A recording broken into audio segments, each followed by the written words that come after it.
ഇതൊരു അന്യഗ്രഹ ഭീമൻ ആയിരുന്നു. മനുഷ്യർ അവനെ പിടികൂടി.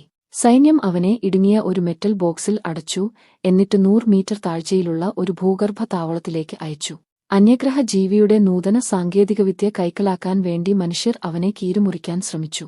എന്നാൽ ആ അന്യഗ്രഹ ജീവി നാനോമൈറ്റുകളുടെ ഒരു സംയോജനമാണ് എന്ന സത്യം അവർ മനസ്സിലാക്കിയില്ല.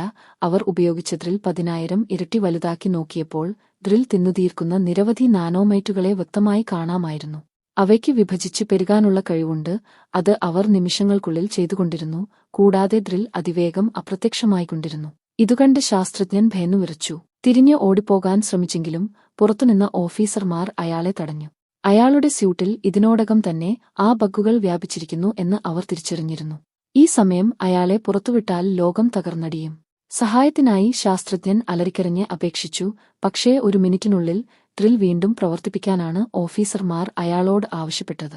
1 മിനിറ്റിനുള്ളിൽ അയാൾ ബഗ്ഗുകളാൽ പൂർണ്ണമായും വിഴുങ്ങപ്പെട്ടു. അടുത്ത നിമിഷം അന്യഗ്രഹ ജീവിയെ പിടിച്ചുകെട്ടിയിരുന്ന സ്റ്റീൽ കേബിളുകൾ കണ്ണുകൾക്ക് കാണാൻ കഴിയുന്നത്ര വേഗത്തിൽ അപ്രത്യക്ഷമായിക്കൊണ്ടിരുന്നു.